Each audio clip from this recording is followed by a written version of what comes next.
안녕하세요. 저는 경기도에서 살아온 지 수십 년이 된 윤미자입니다. 저는 아가씨 시절부터 사색이 잠기는 것을 좋아했습니다. 이런저런 상상을 하며 행복해졌지요.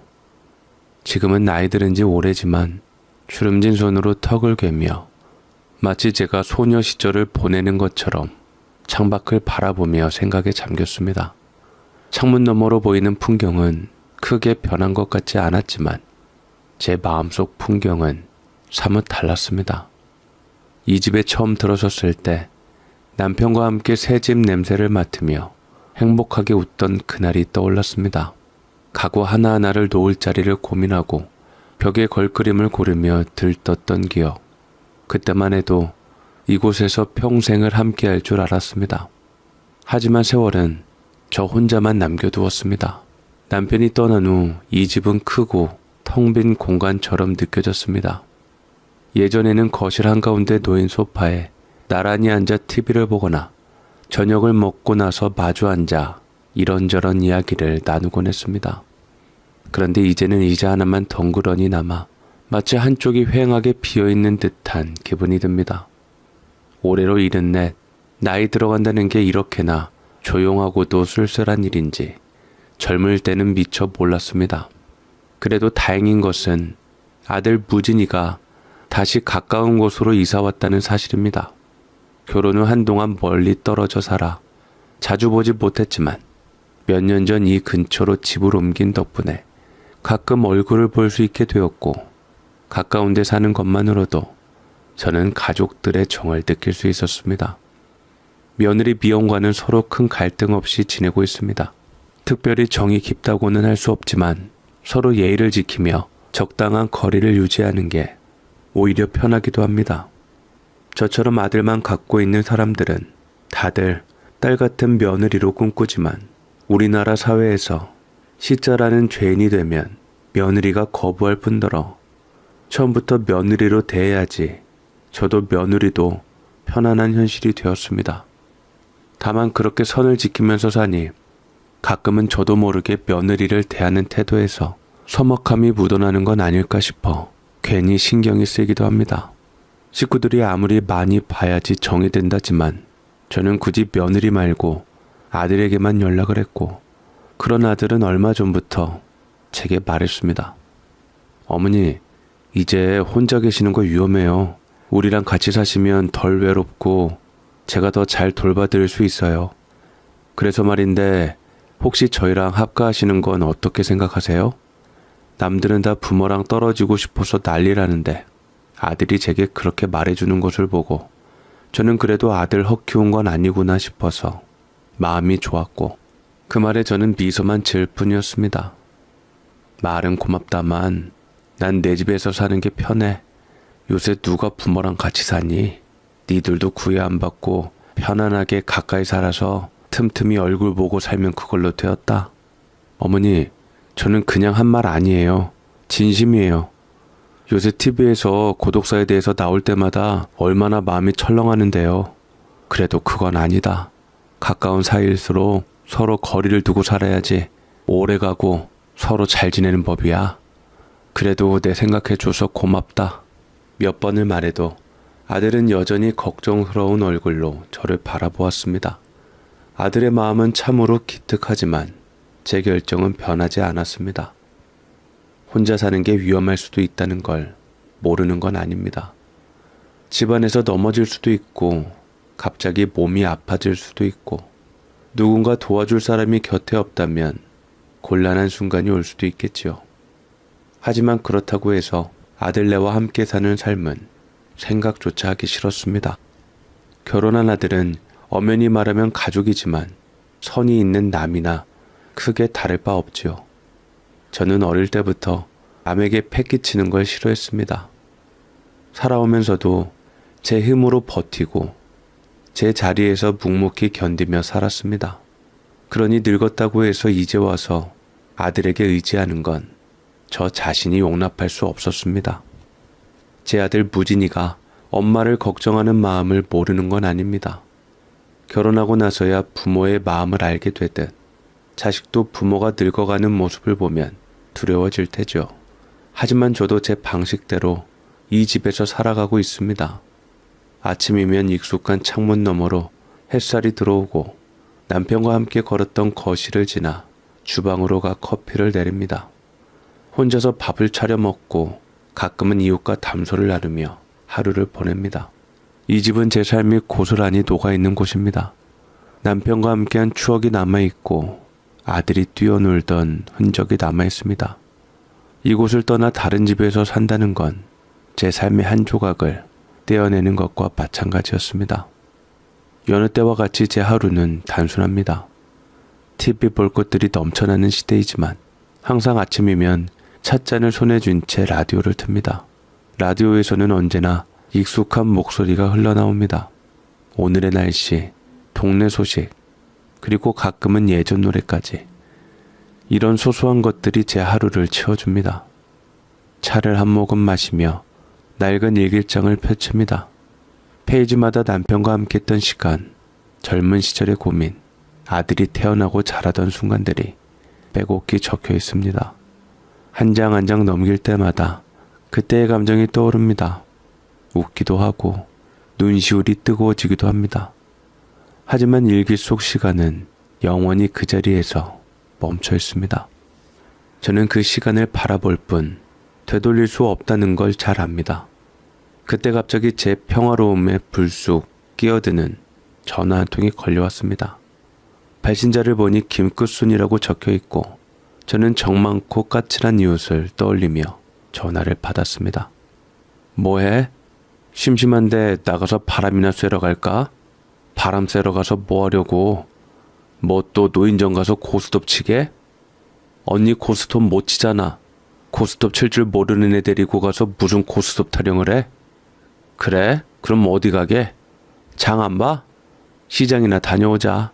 시장 옆에 마트에 1주년 기념 세일한다고 전단지 붙여져 있더라. 그래? 왜 우리 집 문 앞에 전단지가 안 붙어 있지? 손님을 알아보나 보지 뭐. 20분 있다가 나와. 같이 가자. 알았어. 전화가 끊기고 시간 정확한 끝순위 때문에 부랴부랴 저는 차림을 하기 시작했습니다. 이렇게 심심할 때면 가끔은 이웃인 김끝순과 만나 수다를 떨고 장도 함께 보며 시간을 보냅니다. 끝순이는 저보다 한 살 아래인데도 언제나 활기찹니다. 말 한마디 한마디가 구수하고 지나간 세월을 이야기할 때면 참으로 생생합니다. 언니, 우리도 참 오래 살았지? 옛날엔 이 동네도 논밭뿐이었는데. 그러게, 참 세월이 흐르니 개발도 많이 되고 점점 살기 좋아져. 그 말에 저는 고개를 끄덕이며 웃습니다. 끝순이와 이야기하다 보면 시간 가는 줄 모릅니다. 누군가와 함께 지난 날을 이야기할 수 있다는 것만으로도 마음이 한결 가벼워집니다. 또 하루 중 가장 기다려지는 시간은 끝순이와 동네 공원을 걷는 운동 시간입니다. 사실 우리 둘은 수십 년을 함께한 친구입니다. 젊었을 때는 아이들 키우며 바빠 자주 보지 못했지만 이제는 이렇게 함께 걸으며 옛 이야기를 나눕니다. 순아, 기억나? 예전에 네 집 마당에서 고구마 구워 먹던 거? 그럼 그때 고구마가 너무 뜨거워서 던져버렸잖아. 이야기를 나누며 우리는 오래전 그 순간으로 돌아갑니다. 친구와 함께 걸으며 바람을 맞을 때면 마치 젊은 시절로 돌아간 듯한 기분이 들기도 합니다. 끝순이는 가끔 제게 한숨을 내쉬며 말하곤 했습니다. 자식들 믿으면 안 돼, 언니. 결국엔 자기들 편한 대로 하려는 거야. 그 말에 저는 씁쓸한 미소를 지었습니다. 속으로는 설마 우리 무진이가 그러겠어? 라고 생각하면서도 끝순이의 이야기를 들을 때마다 마음 한구석이 무거워졌습니다. 끝순이는 몇 년 전 딸이 해외 효도여행을 보내준다고 하기에 마냥 좋아하며 떠났습니다. 평생 한 번도 가보지 못한 외국이라 설렜고 딸이 그렇게까지 신경 써주는 게 고마웠지요. 하지만 여행에서 돌아왔을 때 끝순이를 기다리고 있던 건 반가운 가족이 아니라 바뀐 집 비밀번호였습니다. 다 엄마 위해서야. 그냥 엄마는 내 말대로 순순히 하기만 하면 돼. 끝순이 딸은 그렇게 말하며 이미 다 결정된 사실을 통보했다고 했습니다. 알고 보니 끝순을 여행 보내놓고 다른 끝순이가 살던 집을 팔려고 내놓은 것이었고 그것이 팔렸던 것이었죠. 그래서 비밀번호가 바뀌어져 있었던 것이고요. 끝순이는 결국 이미 팔려버린 집을 그대로 내놔야 했고 딸네 집으로 들어가 살게 됐지만 거기는 끝순이의 집이 아니었습니다. 몸을 늘 자리 하나 편치 않았고 대학 입시를 앞둔 손자의 눈치를 보느라 작은 소리조차 내지 못했습니다. 마음대로 냉장고 문을 열 수도 없었고 보고 싶은 TV 프로그램조차 눈치껏 골라야 했습니다. 그런 끝순이와 얘기를 할 때마다 저는 다짐했습니다. 난 그렇게 되고 싶지 않아. 난 내 집에서 죽을 거야. 내 집 놔두고 왜 자식 집에서 달미어 눈치를 봐야 해?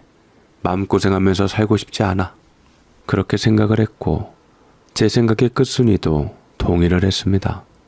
그 이후 끝순이는 결국 딸에게 항의를 해서 겨우 돈을 가지고 나와 우리 집 옆집에서 전세를 살게 되었고 해외여행 한 번이 집을 잃고 전세로 살게 된 끝순이의 처지를 보며 한숨만 내뱉었습니다. 그러던 때 머지않아 제 아들이 저녁 식사하자는 구실로 저를 찾아오게 되었고 식사를 하면서 뜻밖의 말을 꺼냈습니다. 사실은 어머니, 저희가 집을 좀 팔려고 합니다. 순간 귀를 의심했습니다. 처음 들었을 때는 정확하게 무진이가 무슨 말을 하는지 이해가 되지 않았습니다. 무슨 소리야? 네가 왜 내 집을 팔아? 제 목소리는 차분하려 했었지만 속에서는 서늘한 불안감이 밀려왔습니다. 설마 아니겠지? 갑자기 끝순이의 사건이 절로 떠올랐는데 아닐 거라 생각했고 아들은 잠시 머뭇거리다 조심스럽게 말을 이었습니다. 어머니, 제가 사실은 사업을 좀 확장시키고 싶어서요. 좋은 기회인데 대출을 해놓고도 자금이 여의치 않아서 어머니께도 도와주셨으면 좋겠거든요. 그래서 말인데 어머니 집을 파시고 저희랑 같이 사시는 게 어떨까요? 무진이의 말에 저는 눈을 휘둥그렇게 떴고 아들이 그동안 나랑 같이 살자고 한 것이 좋은 마음이 아니라 다 이유가 있었구나 싶어서 실망스러웠습니다. 허나 저는 짐짓 모른 채 하고 표정관리 무너지지 않게 애썼습니다. 또 그 얘기야? 엄마는 괜찮다니까. 그리고 이 집은 네 아버지가 남겨주신 집인데 팔 마음이 나는 전혀 없다. 네 사업 자금이 모자르다면 지금은 안 하는 게 맞는 거고 급히 먹는 밥이 체하는 법이다. 특히나 사업은 여유 있게 때가 왔을 때 진행해야 하는 게 맞다 생각이 드는구나. 이 대화는 벌써 몇 번째인지 모르겠습니다. 전과 이유가 달랐음을 알았지만 아들은 변함없이 걱정스러운 얼굴인 건 진심이라고 믿고 싶었습니다. 저는 그럴수록 마음이 무거워졌습니다. 아들은 제 대답에도 불구하고 계속 저를 설득하려고 애썼습니다. 어머니 혼자 계시면 위험하잖아요. 세상도 흉흉하고 사고라도 나면 어쩌려고 그래요. 그러지 말고 이 기회에 합가해요. 저도 좋고 어머니도 좋고요. 아유, 나는 괜찮다고 말했잖니. 더 이상 입 아프니 같은 말 안 하게 했으면 좋겠구나. 저는 단호하게 말했지만 무진이는 물러서지 않았습니다. 오히려 더 진지한 표정으로 말을 이어갔습니다. 괜찮은 게 아니라니까요. 차라리 집을 팔고 저희랑 같이 살자고요. 저 진짜 이번이 마지막 기회예요. 어머니가 좀 도와주셨으면 좋겠어요. 쉽게 물러나지 않는 아들을 보며 가슴이 철렁 내려앉았습니다. 아들의 강력한 말에 저는 한순간 머릿속이 하얘졌습니다. 단순히 이사를 가라는 말이 아니었습니다. 이 집을 팔아버리면 저는 다시는 이곳으로 돌아올 수 없습니다. 이곳은 제 삶이 고스란히 녹아있는 곳인데 그걸 버리라니요. 제 목소리는 생각보다 차분했지만 안에서는 커다란 파도가 치고 있었습니다. 내 집은 안 된다. 네 사업 중요한 것도 알고 좋은 기회를 놓치기 싫은 것도 알겠다만 그래도 엄마 집 팔면서까지 네 사업에 보태달라고 하는 건 좀 아니지 않니? 제 말에 무진이는 움찔했지만 곧 고개를 저으며 얼버무렸습니다. 어머니, 전 그런 게 아니고. 그러더니 한숨을 쉬며 덧붙였습니다. 겸사겸사 생각해보니 제가 말씀드린 방법이 제일 좋겠더라고요. 이 집 관리도 어렵고 어머니 연세도 있으시고 꼭 제 사업 아니더라도 요즘 부동산 시세 좋을 때 정리하는 게 맞아요. 그 말에 저는 입술을 굳게 다물었습니다. 모진이는 이제 제 의사를 무시하며 자기 의견만 얘기를 한 채 마치 이미 결정된 사실인 것처럼 제게 통보하듯 말했습니다. 집을 정리해요, 어머니. 사실은 제가 부동산에 알아보니 좋은 시세로 받을 수 있다더라고요. 그 말이 머릿속에서 계속 맴돌았습니다. 참으로 간결하고 담담한 말이었습니다. 하지만 그 안에는 너무 많은 의미가 담겨 있었습니다. 이 집을 정리한다는 건 단순한 부동산 거래가 아니었습니다. 제 삶의 터전이 사라진다는 뜻이었고, 제 지난 세월이 남긴 흔적들이 하나둘 지워진다는 의미였습니다. 남편과 함께했던 시간, 아이를 키우며 쌓아온 기억들, 벽지 한 장, 낡은 마룻바닥의 흠집까지 제게는 소중했습니다. 이곳을 떠나는 건 단순한 이사가 아니라 제 인생의 일부를 잘라내는 것과 다름없었습니다. 손때 묻은 문고리, 남편이 고쳐주었던 삐걱거리는 장판, 부진이가 어릴 때 낙서했던 벽 한쪽까지도 이 집 곳곳에는 추억이 배어 있었습니다. 그런데 이제 그 모든 걸 정리하겠다고요? 나는 이 집에서 죽을 거야. 언제나 그렇게 생각해왔습니다. 여기에 남편이 있고 제 시간들이 있고 제 삶이 있었습니다. 그런데 이제 와서 떠나라고요? 누구 맘대로 고작 보상받을 수도 없는 아들의 사업 자금으로 인해서 저는 천천히 아들의 얼굴을 바라보았습니다. 무진이는 여전히 제게 현실적인 이유를 설명하려는 표정이었고 저는 돌아가라고 말할 뿐이었습니다. 그날 밤 저는 좀처럼 잠을 이룰 수 없었습니다. 나한테는 이 집이 전부인데 아들은 그걸 이해하지 못하는 걸까? 천장을 바라보며 뒤척였습니다. 마음 한편이 먹먹하고 답답했습니다. 이 집은 단순한 벽과 지붕이 아닙니다. 남편과 함께 꾸민 거실, 아들이 어릴 적 뛰놀던 마당, 제가 살아온 모든 시간이 고스란히 남아있는 곳이었습니다. 벽 한쪽에는 무진이가 키를 재며 낙서했던 흔적이 아직도 남아있고 싱크대 모서리에는 남편이 직접 덧대어 수리한 자국이 있습니다. 이 집 구석구석에는 제 삶이 스며들어 있습니다. 정리라는 말은 참 간단하면서도 무섭습니다. 한번 정리하면 다시 되돌릴 수 없습니다. 이 집을 떠나는 순간 저는 다시는 이곳으로 돌아오지 못합니다. 아무리 자식이라도 내 인생을 대신 살아줄 순 없지. 저는 벌떡 일어났습니다. 이렇게 혼자 고민만 하다가는 아무 답도 나오지 않을 것 같았습니다. 이럴 때 누구한테라도 내 마음을 털어놔야 했습니다. 떠오르는 사람이 한 명 있었습니다. 김끝순. 그 사람이라면 제 말을 들어줄 겁니다. 같은 나이 또래로 비슷한 세월을 살아왔고 저보다 먼저 자식들 문제로 마음고생도 했던 친구. 저는 끝순이에게 전화를 했는데 받질 않기에 서둘러 옷을 걸쳐 입고 문을 나섰습니다. 마침 화장실에 있느라 끝순이는 전화를 못 받은 것이었고 제가 찾아오자 언제나 그랬던 것처럼 기뻐했습니다. 언니가 오밤중에 웬일이야? 운동도 힘들다고 일찍 들어가 놓고선 내가 아무리 생각해봐도 머릿속만 복잡해서 무슨 일이 있었어 언니? 그러니까 그게 끝순아 우리 애가 집을 팔자고 해. 이를 어쩌면 좋지? 제 말에 끝순이는 짧은 한숨을 내쉬었습니다. 그 한숨 속에 수많은 말이 담겨 있는 것 같았습니다. 그 얘기 들으니까 또 내 딸년 생각나네.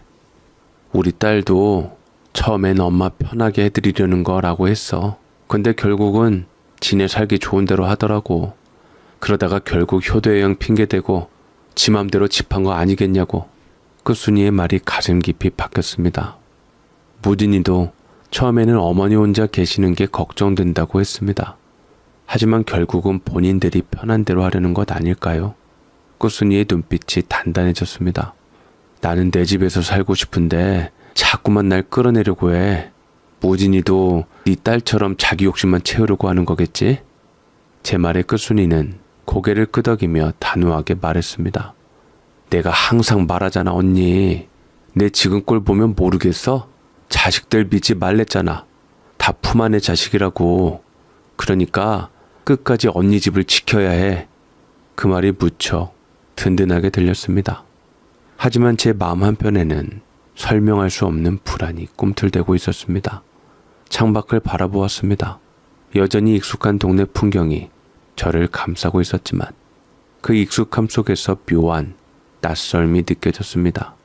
언제부터였을까요? 제가 이렇게 불안감을 안고 살아가게 된 것이. 그리고 머지않아 그 불안은 현실이 되었습니다. 전화벨이 울렸습니다. 낯선 번호였습니다. 여보세요? 아, 안녕하세요. 햇빛 부동산입니다.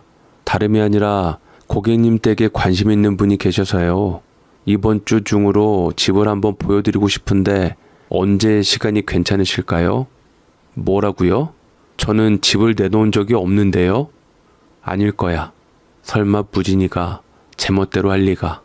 점점 손발이 떨려오기 시작했습니다. 부동산 중개업자는 다시 한번 확인해 보는 듯 하더니만 말을 이었습니다. 보니까 이 집이 매물로 나와 있어서요. 손무진 씨가 내놓으신 모양인데 어머니께서 말씀 못 들으셨어요? 꼭 사신다며 방문하실 분이 계시거든요. 손무진이라는 아들 이름이 튀어나오자 이젠 온몸이 떨렸습니다. 매물? 이 집이? 나는 애써 침착함을 유지하기 위해서 숨을 깊이 들이마셨습니다. 무슨 말씀이세요? 저는 제 집을 내놓은 적이 없는데요. 손무진이 집주인이 아니고 제가 집주인입니다만 부동산에선 집주인에게 확인도 안 하고 덜컥 매물부터 등록합니까? 아니, 저흰 그게 아니라. 잠시 정적이 흘렀습니다. 상대는 당황한 듯 머뭇거리다가 얼버무리듯 말했고 저는 아들에게 화가 난 것을 제대로 알아보지도 않은 중개업자에게 대신 화풀이를 했습니다. 제 아들이 일방적으로 내놓은 것을 집주인인 제게 확인도 안 하고 매수자를 데리고 온다는 것은 말이 안 되지요. 나는 이 집을 팔 생각이 전혀 없습니다. 저희는 분명 아드님께서 직접 방문하셔서 계약 가능하다고 하셨고 빠른 거래를 원하신다고 해서 저희도 정식으로 진행하는 줄 알았습니다. 착오가 있었다면 죄송합니다. 죄송한 줄 알았음 다음에는 제대로 확인해보고 일 진행하세요. 내 집을 내 허락도 없이 팔려고 한 아들이나 확인도 안 하고 매물로 등록한 그쪽들이나 매한가지네요. 나는 한 번도 집을 판다고 한 적이 없으니 지금 당장 매물 철회하세요. 부동산 직원이 당황한 기색이 역력했습니다. 어떻게 해서든 저를 마치 설득시키려고 애쓰는 것이 느껴졌습니다. 아, 예, 고객님. 하지만 이미 관심을 보이신 분들이 있어서. 관심이고 뭐고 내가 판다고 한 적이 없다니까요? 내가 단호하게 선을 긋자 상대는 마지못해 통화를 마무리하려 했습니다. 네, 알겠습니다. 그러면 다시 아드님과. 나는 전화를 끊었습니다. 손끝이 서늘했습니다. 당장 아들에게 전화를 해서 따지고 싶은 마음이 굴뚝 같아서 다시 전화를 넣었지만 아들은 받지 않았습니다. 계속 통화 중으로 나오는 것으로 보아하니 아무래도 중개업자랑 얘기를 하는 것만 같았지요. 그날 아들은 제게 전화하지 않았고 저도 더 이상 전화하지 않은 채 마음을 일단 가라앉히기로 했습니다만 생각할수록 참으로 괘씸하기만 했습니다. 그러다 며칠 후 무진이는 다시 저희 집으로 찾아왔고 이번에는 혼자가 아니었습니다. 며느리 이미영도 함께였습니다. 어머니, 저희 왔어요. 어머니, 저도 왔어요. 어머님 초밥 좋아하셔서 유명한 맛집에서 초밥 좀 사왔어요. 나는 현관문을 열면서도 이미 불길한 기운이 감돌았습니다. 평소 같았으면 웃으며 반갑게 맞아주었지만 웃음기가 쉬이 나오지 않았습니다. 그리고 예상은 단 한마디로 정확히 맞아떨어졌습니다. 며느리는 제게 초밥을 내밀었지만 저는 받지 않고 아들 내외를 좋지 않은 감정으로 쏘아보았는데 아들은 이미 제 마음을 눈치챈 듯 되려 화를 냈습니다. 어머니, 왜 그러셨어요? 무진이는 들어오자마자 다짜고짜 따지듯 말했습니다. 무슨 일인가 했더니만 아들은 되려 제게 화를 내고 있었습니다. 집 보러 온 사람을 취소하면 어떡해요? 나는 귀를 의심했고 아들의 말에 기가 막혔습니다. 지금 이게 무슨 소리야? 어이가 없어 멍하니 아들을 바라보자 며느리가 옆에서 거들었습니다. 어머님, 저희가 이미 부동산에 다 이야기해놓고 매매도 거의 진행할 상황이었는데 갑자기 그렇게 하시면 저희 체면은 뭐가 되나요? 체면? 갑자기 모관이 텁텁해지는 기분이었습니다. 나는 천천히 숨을 고르며 입을 열었습니다. 너희 지금 뭐라고 했니? 왜 내 집을 가지고 네 마음대로 하려는 것도 모르고 체면까지 신경을 쓰냐? 집을 팔기로 했으면 그냥 진행하시면 되잖아요. 왜 갑자기 그러셨어요? 무진이는 마치 내가 갑자기 변덕을 부린 것처럼 말했습니다. 그 순간 참아왔던 분노가 끌어올랐습니다. 누가 집을 판다고 해? 내가? 너 지금 정신이 있는 거니? 내가 언제 집을 내놓겠다고 했어? 내가 소리를 지르자 무진과 며느리가 움찔했습니다. 저는 손가락으로 거실을 가리키며 소리쳤습니다. 이 집 주인이 누구야? 네가 아니야. 이건 내 집이야. 내 집을 내 허락도 없이 네 멋대로 팔려고 하면서 이제 와서 나한테 화를 내? 무진이 그제야 뒷걸음을 치며 말을 잇지 못했습니다. 그러나 며느리는 여전히 불만스러운 얼굴이었습니다. 어머님, 단도직입적으로 말씀드릴게요. 저희도 어머님을 위해서 하는 말이에요. 요즘 혼자 사시는 건 위험하잖아요. 저희가 다 준비해서 모시려고. 웃기고 있네. 나는 탁자 위에 있던 신문을 집어 던지듯 내려놓았습니다. 너희가 날 모신다고? 언제? 내 허락도 없이 내 집을 팔아버리면서 날 어디로 보내려고 했는데? 실버타운? 요양원? 어머님, 그게 아니라. 듣기 싫다. 둘 다 나가. 나는 한치의 망설임도 없이 문을 가리켰습니다. 그러자 패기 좋게 들어온 아들과 며느리는 서로 주춤하며 머뭇거리고 어쩔 줄 몰라 했고, 저는 초밥 박스를 며느리한테 안기며 다시 한번 말했습니다. 지금 당장 나가. 이 집에서 당장 나가라고. 2번만 안 한다. 안 나가면 내가 경찰 불러서 내쫓을 거야. 그제와 무진과 며느리는 어쩔 수 없다는 듯 발걸음을 돌렸습니다. 그야말로 고향 것들이라는 말이 안 나올 수가 없는 상황이었습니다. 처음에는 그냥 자식으로서 걱정하는 거라고 생각했습니다. 나이가 드니 혼자 사는 게 위험하다고, 함께 사는 게 더 낫다고. 하지만 오늘의 대화를 곱씹을수록 치가 떨렸습니다. 제 집을 팔려는데 너무 성급했고 너무 적극적이었습니다. 마치 계획이라도 세운 듯이. 그러다 문득 떠오른 말이 있었습니다. 며칠 전 동네 아주머니도 지나가는 말처럼 했던 이야기였습니다. 요즘 젊은 애들 부모 집 팔아서 자기들 필요한 곳에 쓰는 경우가 많대. 노인들 모시겠다면서 집 팔게 한 다음에 결국엔 요양원으로 보내버린다더라. 그 말이 불현듯 떠올라 등골이 오싹해지면서 가슴 한가운데를 찌르는 듯 했습니다. 설마 우리 무진도 그런 생각을 하고 있는 건가? 순간 심장이 덜컥 내려앉았습니다. 아니야, 설마. 우리 무진이는 안 그래. 그래도 내 아들인데. 하지만 의심이 꼬리를 물었습니다. 부모님을 위해서라고 했지만 정말로 자기들을 위한 일이라면 처음부터 무진이는 제 의견을 듣지 않았습니다. 며느리와 함께 집을 팔겠다는 계획을 짜고 저에게 통보하듯 말을 꺼냈습니다. 부동산 상담까지 받아놓고 계약서를 언급하기까지. 그건 단순한 제안이 아니었습니다. 이미 정해진 일이었죠. 저는 자리에서 일어나 거실로 나왔습니다. 불도 켜지 않은 채 익숙한 집안을 바라보았습니다. 이곳은 내 삶의 터전이고 나의 역사입니다. 남편과 함께 했던 집, 아들을 키운 집, 그리고 내가 마지막까지 머물고 싶은 곳. 마음속에서 무진이의 모습과 동네 아주머니의 말이 겹쳐졌습니다. 결국엔 요양원으로 보내버린다더라. 그게 무진이와 며느리의 계획이라면 그동안 어머니 혼자 계시는 게 걱정돼요 라는 말을 믿어왔습니다. 하지만 이제는 그 말이 다르게 들렸습니다. 어머니, 이게 다 어머니를 위해서예요. 이 말이 혹시 어머니, 우리한테 맡기세요. 우린 다 정해놨어요 라는 뜻이 아니었을까요? 제 머릿속이 복잡해졌습니다. 그리고 그 일이 있은 후 아들에게는 한참이나 연락이 없었습니다. 그래, 차라리 껄끄러울 때는 시간이 해결해 주길 바라면서 나중에 좋은 마음으로 얼굴 보는 게 낫다는 생각이 들었습니다. 어쨌든 아들이 아무리 괘씸하고 미워도 내 뱃속에 나온 나와 천륜인 사이니까 말이죠. 그러다 좀 잊혀질 만할 때쯤 아들에게 기가 막히게도 전화 한 통이 걸려오더군요. 어머니, 이번 주말에 같이 밥 먹어요. 좋은데 알아놨어요. 무진의 목소리는 마치 아무 일도 없었던 것처럼 부드러웠습니다만 아직도 그 일이 충격적이었던 듯 저는 주저했습니다. 시간이 아들과 제게 다르게 적용되었던 건지 저는 아직 잊혀지지 않았고 당장 거절하고 싶었지만 무진의 말투가 어딘가 달랐습니다. 예전보다 한층 더 다정하고 신경 쓰는 듯한 느낌이었습니다. 연락 간만에 드려서 죄송해요. 요즘 너무 바빴어요. 어머니께 신경 못 써서 죄송해요. 그냥 맛있는 거 먹고 노여움 푸세요. 노여움을 풀라니. 저는 아무 말 없이 수화기를 쥔 채 잠시 생각했습니다. 그동안 무진이와 주고받았던 대화들, 그리고 은행에서 걸려온 전화까지 머릿속이 복잡하게 돌아갔습니다.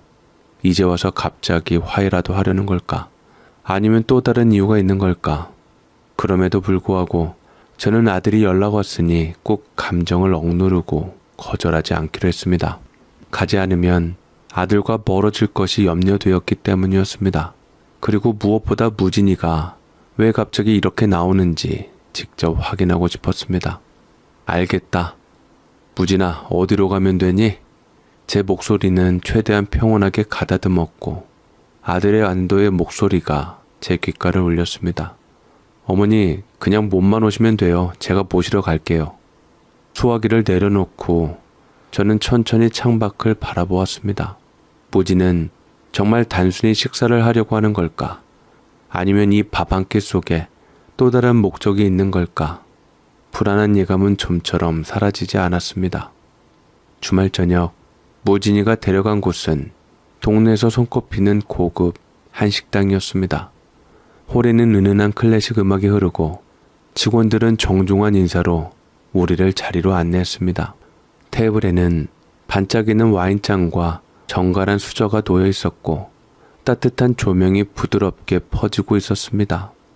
잠시 당황스러웠습니다. 무진은 모처럼 다정한 얼굴을 하고 있었습니다. 어머니, 여기 갈비찜이 유명해요. 몸에도 좋고요. 갈비찜이 다 같은 갈비찜이지 뭐. 저는 어색해서 그리 말했지만 아들은 빙그레 웃으며 메뉴판도 보지 않고 자연스럽게 주문했습니다. 마치 이미 다 정리된 것처럼 말입니다. 어머니, 예전에 맥주 좀 마셨지요? 와인도 좀 마셔보세요. 가끔은 이런 기분 전환도 필요하잖아요. 무진은 살뜰하게 제 접시에 반찬을 놓아주었고 그때 멀리서 며느리가 다가오는 것이 보였습니다. 며느리 역시 그 어느 때보다 밝은 미소로 말을 걸었습니다. 어머님, 요즘 날씨도 쌀쌀한데 건강은 괜찮으세요? 며느리의 말투는 부드러워도 너무 부드러웠습니다. 옷을 걸어놓으며 밥을 더 시켰는데 어느 때보다 사근거리며 말을 붙였습니다. 어머니, 저 요새 직장 동료한테 추천받은 곳이 있는데 한번 받아보니 괜찮더라고요. 어머니께서도 한번 마사지라도 받아보세요. 어르신들한테도 그렇게 인기가 좋대요. 저는 가만히 그들의 모습을 지켜보았습니다. 아들은 다정하게 음식을 챙기고 며느리는 살갑게 안부를 묻고 평소 같았으면 기특하고 좋다고 생각을 했지만 이미 그들의 속을 알아버린 저는 속으로 헛웃음이 나왔습니다. 제가 삐뚤게 생각하는지는 모르겠지만 이제 와서 착한 자식들 노릇하겠다고 라며 생각이 들었습니다. 그동안은 무뚝뚝하게 거리를 두더니 이제 와서 이렇게 살갑게 굴다니.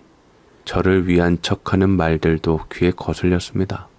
하지만 대놓고 의심을 드러내지는 않았습니다. 그저 조용히 수저를 들고 음식을 먹으며 아들의 얼굴을 살폈습니다. 무진은 평소처럼 무심한 듯 하면서도 어디선가 준비라도 해온 듯 조심스러운 태도를 보였습니다. 무슨 말을 꺼낼지 이미 정해놓은 사람처럼. 어머니, 사실 저희가 너무 성급했던 것 같아요. 무진이 마침내 입을 열었고 저는 고기를 의미 없이 씹으며 속으로 이제 본론이 나오겠군 하고 생각했습니다. 저는 눈을 마주치는 것조차 부담스러웠습니다. 어머니, 물론 사업자금도 사업자금이지만 저희는 그저 어머님을 위한다고 생각했는데 집 문제는 천천히 생각해 보셔도 돼요. 저희가 너무 서둘렀어요. 무진은 조심스럽게 말을 이어갔습니다. 속으론 그래, 이제 와서 서두르지 않겠다고? 이렇게까지 하고서? 하지만 저는 연륜이 있었던 사람답게 가만히 아들의 다음 말을 기다렸습니다. 대신 집에 오래된 가구나 가전제품들은 좀 정리하는 게 어떨까요? 요즘 최신 제품들도 좋고 공간도 더 넓어지잖아요. 정말로 아들이 오래된 가구나 가전제품을 정리해주고 싶어하는 마음일 수도 있지만, 가구는 조금 오래되긴 했지만 가전은 10년도 채 안 된 너무나도 멀쩡한 것이기도 했고, 이건 역시 뜬금없기는 마찬가지라 호의를 좋게만 볼 수 없었습니다. 처음부터 집을 팔자고 강하게 밀어붙이던 태도를 살짝 바꿔 조금씩 양보하는 척하면서 서서히 변화를 만들려는 속셈은 아닌가 싶기도 했습니다. 이제는 가구와 가전부터 정리하자고 합니다. 가구와 가전을 바꾸고 나면 다음은 깨끗한 가전 가구가 안 어울리니 인테리어 얘기가 나오겠지요. 그러다 보면 결국 집이 낡았다, 관리하기 어렵다는 말로 다시 집을 팔자는 흐름으로 이어지지 않을까 생각이 들었습니다. 아들은 어렸을 때부터 목표한 바는 끝까지 성취해야지 직성이 풀리는 타입이었습니다. 당시에는 의지가 강하고 똑똑하다고 남편과 함께 칭찬했지만 지금으로선 썩 유쾌하지 않았습니다. 아들에 대해서 너무나도 잘 알았던 저는 어떤 방식으로 나오든 결국 목적은 하나구나 싶었고, 겉으로는 담담한 표정을 지었습니다. 그래, 천천히 생각해 보자꾸나. 네 어머니, 고기 식겠어요. 얼른 드세요. 무지는 안도의 미소를 지었고 며느리와 눈짓으로 뭔가 주고받는 것 같았습니다. 며느리는 잠시 화장실을 가겠다고 나섰고, 아들과 며느리의 분위기를 보니 왠지 모를 불안함에 식은땀이 흘렀습니다. 식사를 마치고 간만에 카페까지 가서 아들과 며느리와 의미 없는 대화를 한 후 늦게나마 집으로 돌아왔을 때 저는 이상한 기운을 느꼈습니다. 뭔가 허전한데? 문을 열고 들어서는 순간부터 무언가 달라졌다는 느낌이 들었습니다. 우리 집이 아닌 줄 알았죠.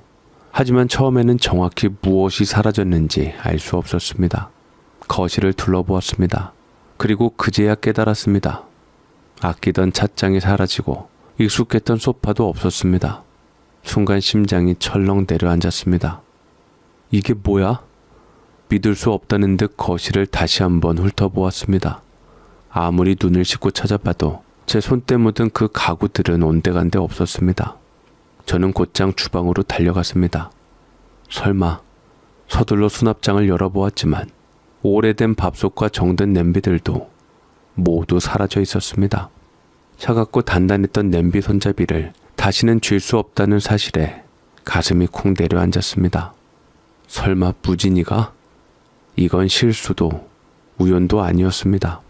분명 누군가가 내 허락도 없이 내 물건을 치운 것입니다. 순간 무진이의 말이 머릿속에서 스쳐 지나갔습니다. 집에 오래된 가구나 가전제품들은 좀 정리하는 게 어떨까요? 설마 이렇게나 빨리? 얼마나 행동력이 빠른지. 아들은 저희 집 비밀번호를 알고 있었던 터라 식사하고 있는 와중에 저희 집 물건들을 다 버려버린 것이었습니다. 급히 안방으로 뛰어갔습니다. 설마. 아니야. 아니겠지. 하지만 두 눈으로 확인하는 순간 온몸이 굳어버렸습니다. 고이 간직했던 낡은 오디오와 손때 묻은 책장마저 사라져 있었습니다. 그 자리는 텅 비어 있었습니다.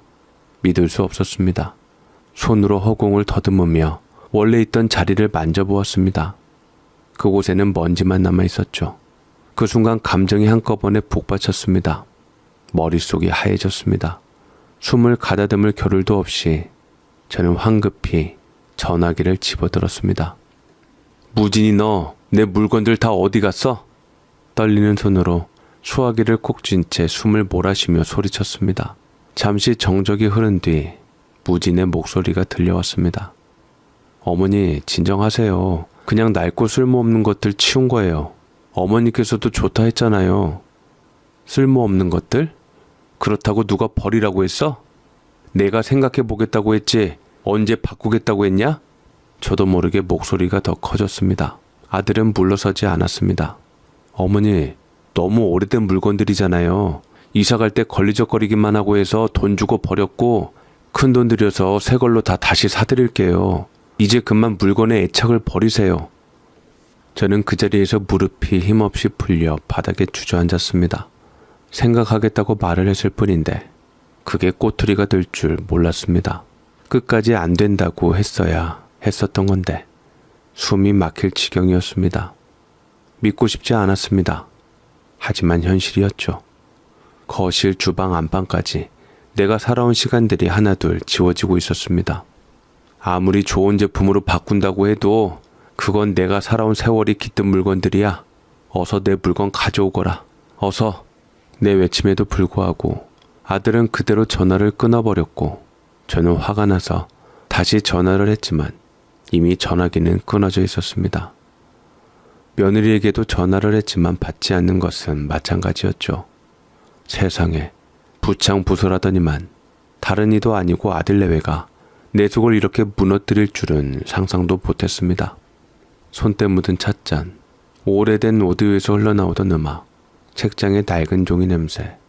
그건 단순한 물건이 아니었습니다. 그것들은 나의 삶이었습니다. 그러나 무지는 그것들을 낡고 쓸모없는 것이라 불렀습니다.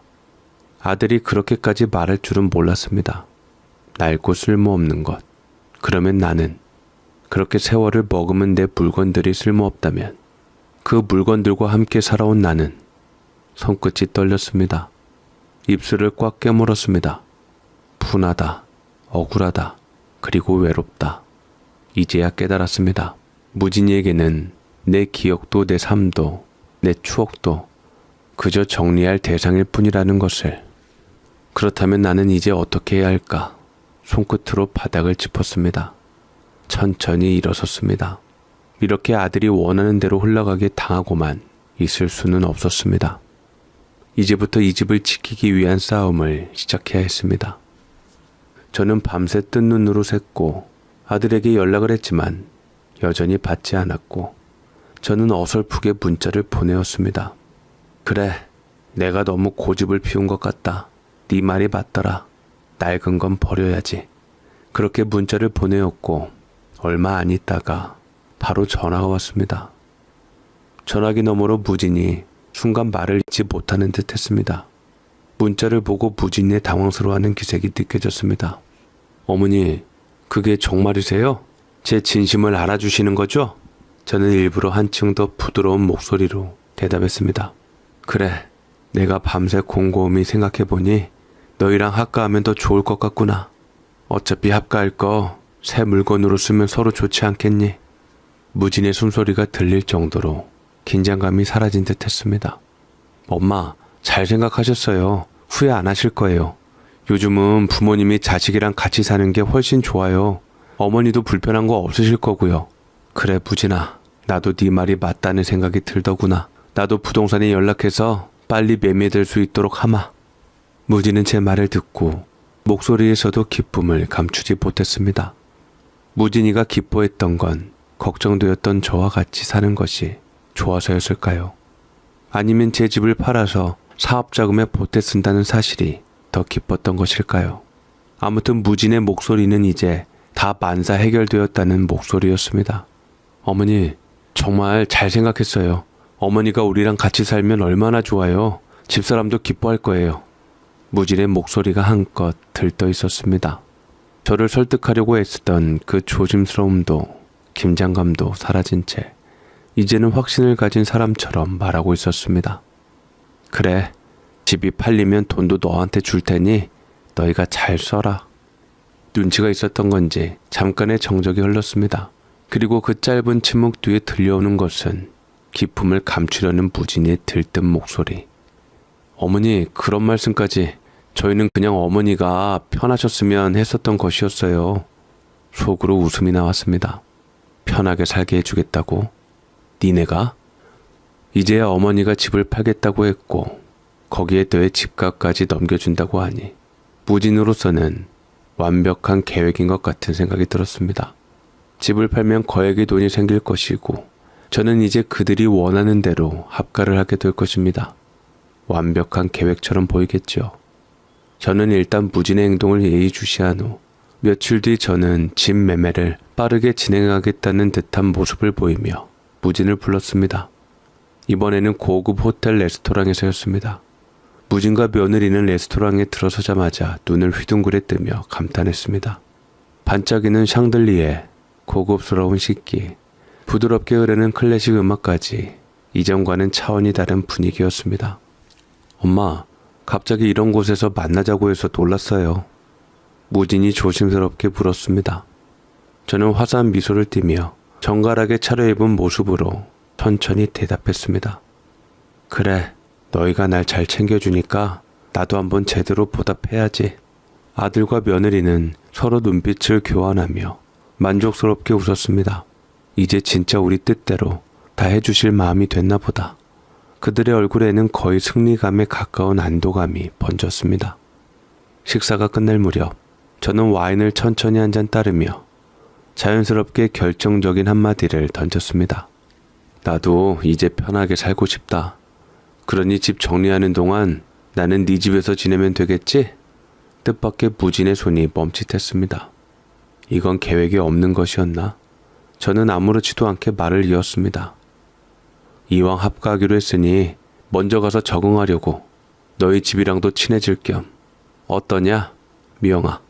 며느리의 얼굴이 순간 굳어지는 듯 했지만 며느리는 본능적으로 미소를 유지했습니다. 어머님, 당연히 좋죠. 이제 우리랑 함께 사실 텐데 언제면 어떤가요? 빠를수록 좋지요. 저는 식사를 마치며 아들 내외에 엇갈리는 복잡한 얼굴을 보았고 다음날 바로 합가에 돌입하기로 하며 아들네 집을 찾아가기로 했습니다. 아들은 우리 집에서 멀지 않은 신축 아파트에 거주하고 있었고 낡았던 우리 집하고는 달라 확실히 정감은 없지만 쾌적하고 깔끔했습니다.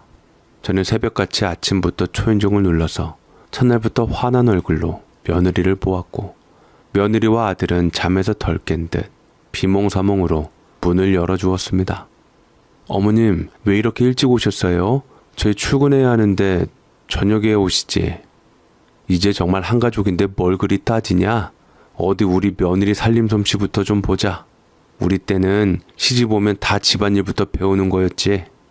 며느리는 순간 당황한 듯 했고 저는 며느리를 밀치며 안으로 들어오게 되었습니다.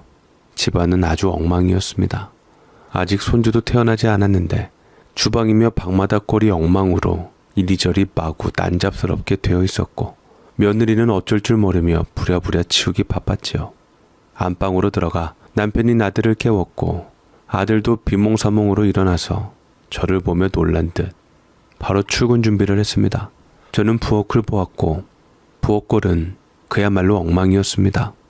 저는 절대로 제가 집안 정리를 해줄 마음은 없었습니다. 허리도 아프고 무릎도 아프고 내가 왜 공짜로 아들네 집을 건드리며 원성까지 사겠습니까? 며느리들 자기 살림 건드리는 거 싫어하는데 가만히 잠자코 있다가 아들 며느리 퇴근할 때쯤 와서 이리저리 집안 청소를 하라고 지시했습니다. 집안을 자고로 깨끗하게 청소를 해야지 바깥일도 잘 되는 법이다. 아들이든 며느리든 누구든 다 치우고 살아야 되는 거야. 냉장고는 이게 다 뭐냐? 냄새나고 배달음식 넣은 거 다 썩어가고 오늘 하나하나 다 치우는 법 알려줄 테니 얼른 서둘러서 해라. 퇴근해서 기진맥진 들어온 아들 내외는 제 말에 별 수 없이 움직이며 청소를 하기 시작했고 집안은 점점 깨끗해지는 듯 했지만 묵은 때가 한가득이라 쉬이 끝나지는 않았습니다. 아들 내외는 새벽 1시가 돼서도 청소를 다 못 끝내서 부랴부랴 출근 때문에 잠이 들었고 저는 합가한 둘째 날 새벽 5시에 거실에서 일부러 시끄러운 소리가 들리게 해서 잠을 깨웠습니다. 저는 대청소라도 하듯 걸레를 쥐어짜고 의자를 옮기며 부지런히 움직였습니다. 그리고 안방문을 꽝꽝 두들겼지요. 얼른들 일어나라. 어제 못한 청소도 마저 해야지. 그리고 아침엔 일찍 일어나야 하루가 길지 않겠냐. 며느리가 깨든 말든 나는 더 크게 중얼거리며 청소를 슬렁슬렁 이어갔습니다. 며느리는 이불 속에서 눈을 떴지만 그대로 버티고 싶어하는 게 느껴졌습니다. 하지만 거실에서 계속 들려오는 소음과 내 목소리에 결국 두 눈을 질끈 감았습니다. 어머님, 저 나오긴 나왔는데 설마 매일 이러시는 건 아니겠죠? 아니긴 왜 아니야? 너 집안일이 왜 힘들다고들 하는 줄 아냐? 맨날 부지런히 치워도 티도 안 나기 때문이야. 아들이고 며느리고 나는 차별 두지 않는다. 무조건 깨끗한 집안을 유지해야 돼. 나랑 같이 살려면 그래야 돼. 아니면 나는 같이 못 산다. 어머님, 근데 제가 전업주부가 아니잖아요. 회사 일 때문에 출근해야 하는데 어떻게 집안일에만 매달려요? 내가 언제 너 혼자 하라고 했냐? 남편 뒀다 뭐하냐? 백지장도 맞들면 낫다고 같이 하면 금방 끝나지 않겠냐?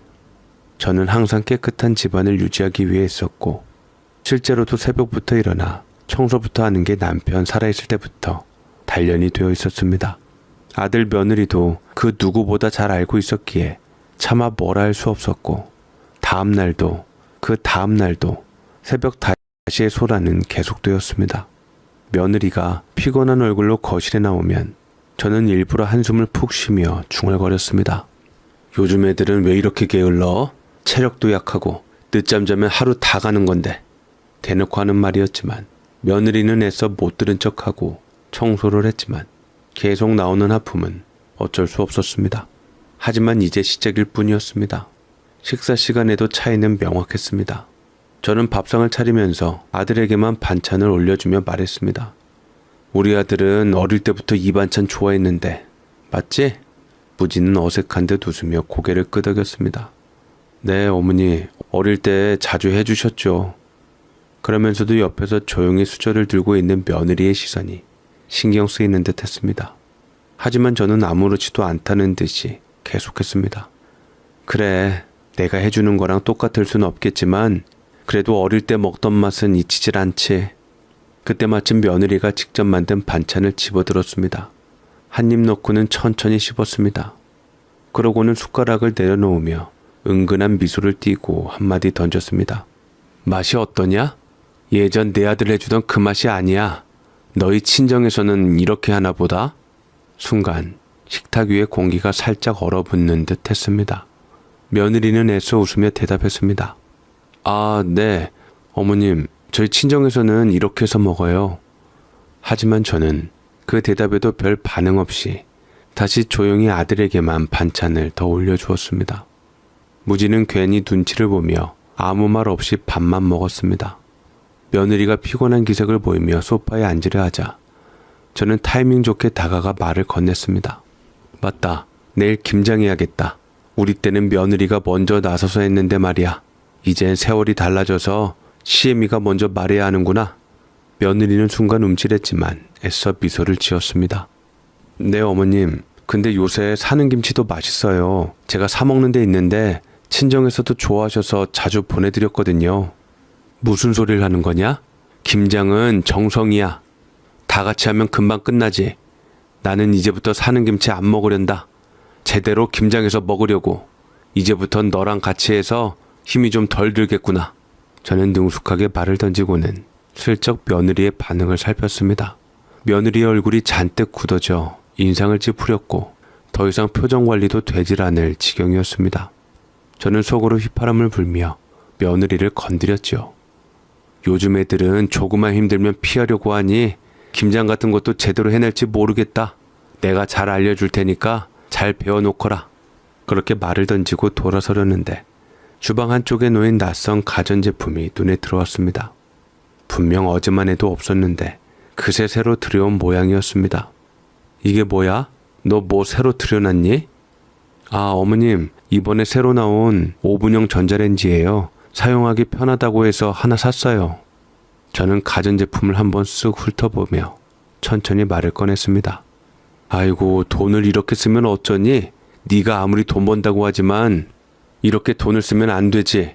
이제부터 내가 돈 관리할 테니 월급 통장 다 내놓거라. 가계부 쓰는 법부터 차근차근히 알려주마. 네? 아, 아니에요. 저희는 월급 각자 관리하기로 했어요. 누구 마음대로. 어른이 계신데 각박하게 한 입을 쓰는 부부가 돼서 각자 재산 관리하는 게 말이나 되냐?